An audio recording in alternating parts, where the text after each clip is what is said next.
Hi friends, வணக்கம். இன்றைக்கி நம்ம சேனலில் மீல் மேக்கர் ஃப்ரை எப்படி செய்ய போகிறோன்னு பார்க்க போகிறோம். வாங்க வீடியோக்குள்ளே போகலாம். இப்போ நான் 2 கப் அளவு மீல் மேக்கர் எடுத்திருக்கேன். இந்த மாதிரி 2 கப் எடுத்ததுக்கப்புறம் தண்ணி அதுக்கு தேவையான அளவு ஊற்றிக்கிறேன்.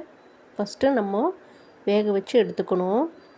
இப்போது ஊற்றுனதுக்கப்புறம் அடுப்பை ஆன் பண்ணி ஒரு 10 நிமிஷம் நான் தண்ணியை கொதிக்க விட போகிறேன். இந்த மாதிரி கொதித்து வந்ததுக்கப்புறம் நல்லா மீல் மேக்கரு வெந்திருக்கான்னு ஒரு தடவை பார்த்துக்குறோம்.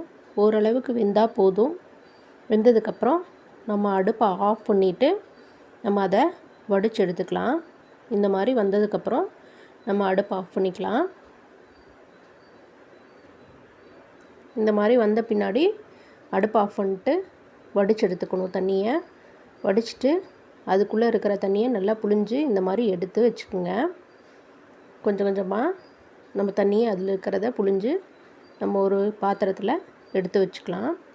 எடுத்து வச்ச பின்னாடி நம்ம இப்போ அரிசி மாவு 1 கப்பு, கார்ன்ஃப்ளவர் மாவு 1/2 கப்பு,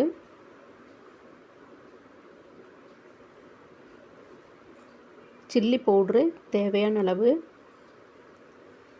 கடலை மாவு 1/4 கப்பு, இஞ்சி பூண்டு பேஸ்ட்டு 1 ஸ்பூனு, கருவேப்பிலை இந்த மாதிரி கிள்ளி போட்டுக்கணும்.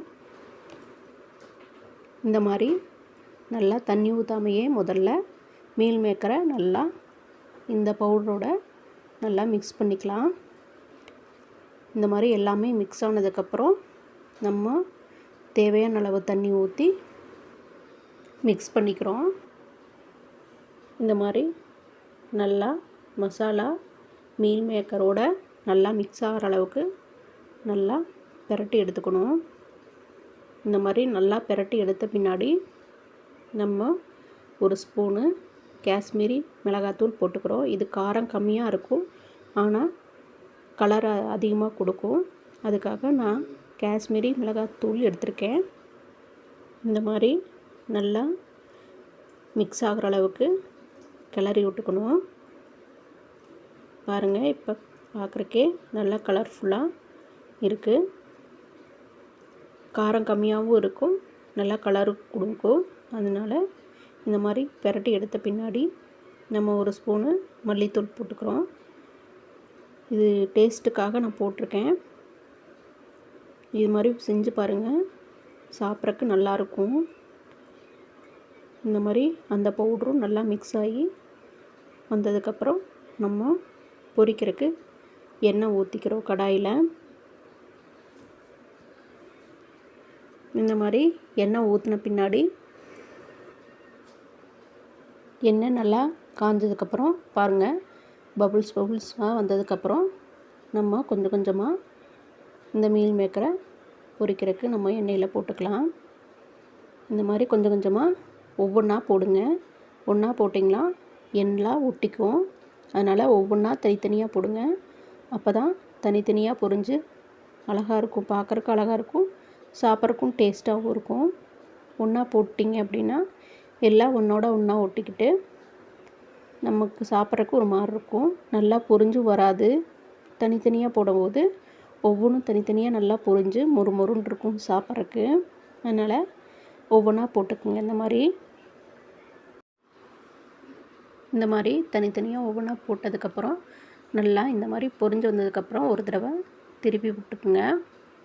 இந்த மாதிரி திருப்பி போடும்போது மறுபடியும் நம்ம தனித்தனியாக என்ன தான் போட்டாலும் ஒன்றா ஒட்டிக்கிட்டு இருக்க பார்த்திங்களா, அதை நம்ம நல்லா தனித்தனியாக பிரித்து விட்ருக்கணும்.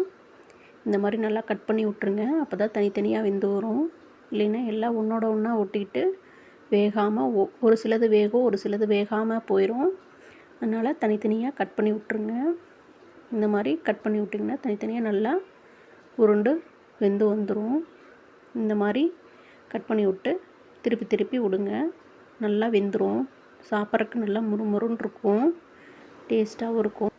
இந்த மாதிரி நல்லா தனித்தனியாக ஒவ்வொரு தடவையும் பிரித்து விட்டு நல்லா வேகிற அளவுக்கு பொரிய விட்டு எடுத்துக்கணும். நல்லா ஒவ்வொரு தடவையும் திருப்பிவிட்டு தனித்தனியாக பிரித்து விட்டு இந்த மாதிரி ஒவ்வொன்றும் தனித்தனியாக வேகிற அளவுக்கு நல்லா பிரித்து விட்டு வேக விட்டு எடுத்துக்கணும். நல்லா இந்த மாதிரி கலர் சேஞ்ச் ஆகி பாருங்கள், நல்லா முறுமுறுன்னு வந்துடுச்சு. இதை நம்ம ஒரு பிளேட்டுக்கு மாற்றிக்கலாம். இந்த மாதிரி ஒயிட் பேப்பர் வச்சு அதில் நம்ம பொரிச்சதை அழகாக போட்டுக்கலாம். பாருங்கள், நல்லா சிக்கன் மாதிரி நல்லா பொரிஞ்சு வந்துடுச்சு. நம்ம இதை போட்ட பின்னாடி மறுபடியும் இன்னொரு பிளேட்டு நம்ம பொரிச்சு எடுத்துக்கலாம். இதை நம்ம தனியாக எடுத்து வச்சுட்டு மறுபடியும் கொஞ்சம் இதே மாதிரி பொரிச்சு எடுத்துக்கலாம்.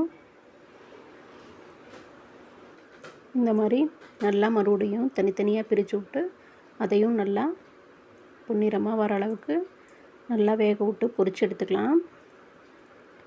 இந்த மாதிரி நல்லா ஃப்ரை ஆகிற அளவுக்கு தனித்தனியாக ஒவ்வொரு தடவை இது பண்ணதுக்கப்புறம் நம்ம கருவேப்பிலை கொஞ்சம் போட்டு அதை இதோட பொரிச்சு எடுத்துக்கலாம். நல்லா வாசனையாகவும் இருக்கும், பார்க்குறக்கு அழகாகவும் இருக்கும். இதையும் பிளேட்டில் பொரித்து எடுத்து வச்சுக்கலாம்.